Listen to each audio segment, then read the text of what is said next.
भारत एक rapist country बन चुका है जहां पर हैवानियत की सारी हदें पार हो चुकी हैं। सवाल कई हैं लेकिन जवाब एक ही है, भारत में इतना रेप क्यों और इसको कैसे रोका जाए? ऐसे दरिंदों पर क्यों नहीं होती कार्रवाई? कब तक हमारे आजाद मुल्क भारत में हमारी माँ बहनें कैदी बनकर रहेंगी? एक सवाल खुद से करना कि क्या सच में हमारा देश भारत आजाद है, और अगर है तो क्या मर्दों के लिए केवल हमारी माँ बहनें कहाँ जाए? अगर हमारी माँ बहनें ही आजाद नहीं है तो इस आजादी का क्या करें हम? इस वीडियो को डीपली में एक्सप्लेन करूं उससे पहले एक छोटा सा रिक्वेस्ट है कि वीडियो को पूरा वॉच जरूर करना। 2022 दक्षिण अफ्रीका में रेप केस की संख्या जो पुलिसों द्वारा दर्ज किया गया था वो है लगभग 53,000। 2022 स्वीडन में लगभग 8600 रेप केस मामले सामने आए थे, जबकि वहाँ की पॉपुलेशन केवल 1,50,00,000 है। इस हिसाब से आप खुद सोचो कि वहाँ का रेप केस कितने उच्च स्तर पर है। अब चलो बात करते हैं अपने देश भारत की।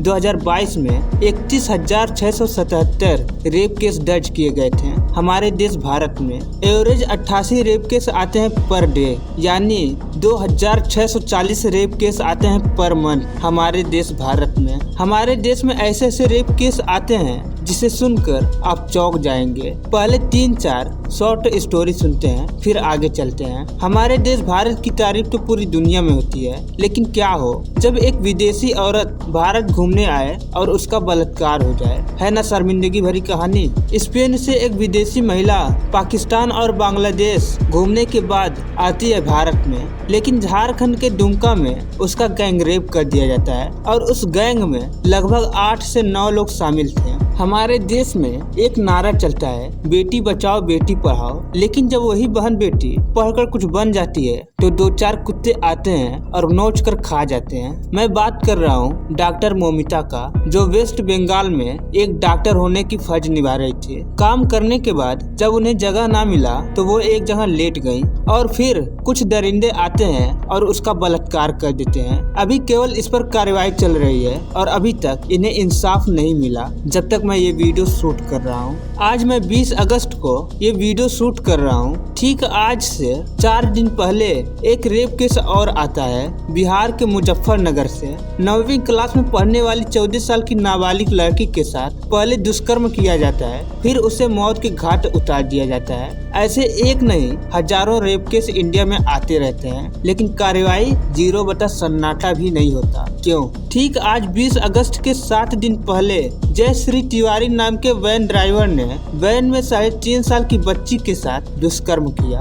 एक तरफ 3 साल की बच्ची, एक तरफ 30 साल का दरिंदा। ये रियल स्टोरी झारखंड की है। क्या आप समझ पा रहे हैं कि हमारे देश में हैवानियत की हदें कितना बढ़ चुकी हैं? हर दिन 88 रेप केस, यानी हर घंटे 3 से 4 रेप केस आते रहते हैं। अब बात कर लेते हैं कि हमारे देश में ये रुकने का नाम क्यों नहीं ले रहा। सबसे बेकार अगर कुछ है तो वो है हमारे देश का लॉ। कुछ देश से कंपैरिजन करते हैं, अभी आपको पता चल जाएगा कि हमारे देश में न्याय का स्तर कितना नीचे है। तो सबसे पहले बात करते हैं सऊदी अरब की। यहाँ पर रेप केस आने पर जो दरिंदा दुष्कर्म करता है उसे या तो उम्र कैद की सजा मिलती है, या सजाए मौत, या तो फांसी पर लटका दिया जाता है, या शरिया कानून के अकॉर्डिंग सर काट कर फेंक दिया जाता है। चीन में भी इसकी सजा कठोर होती है। इसके तहत अपराधी को जेल की सजा या मौत की सजा होती है।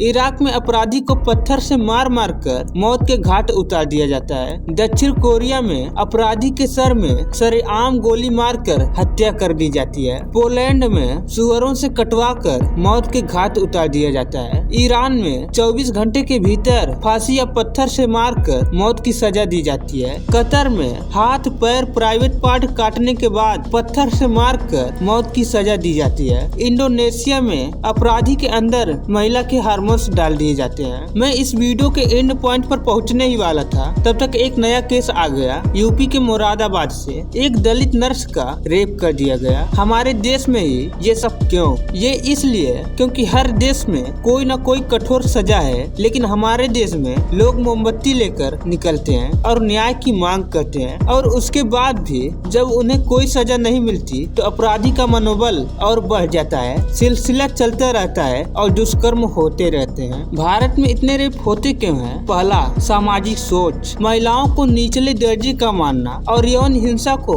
नजरअंदाज कर देना। दूसरा, कानूनी और न्यायिक प्रणाली, न्याय की धीमी प्रक्रिया और कानून की कमी। तीसरा, शिक्षा और जागरूकता की कमी। चौथा, सोशल मीडिया को सीधे मिनी पोर्नहब की तरह दिखाया जाता है, अश्लील वीडियो दिखाए जाते हैं। पांचवा, पोर्न वेबसाइट में गैंग बैंग जैसे कैटेगरीज का होना। छठवां, हिंदू मुस्लिम में एकता न होना। बलात्कारी हिंदू हो या मुस्लिम, उसकी पहचान केवल हिंदू मुस्लिम है, लेकिन है वो एक दरिंदा। इसलिए मिलकर आवाज उठाओ। बहन बेटी हिंदू की हो या मुस्लिम की, है तो वो इंसान की, इसलिए इंसानियत को पहले रखो और आवाज उठाओ, क्योंकि आवाज उठानी अब जरूरी है। तो ये सारे रीजन थे हमारे देश में अत्यंत रेप होने का। मेरी सरकार से अपील है कि वो कोई कठोर शासन व्यवस्था लाए जिससे हमारी बहन बेटियां सेफ रह सकें।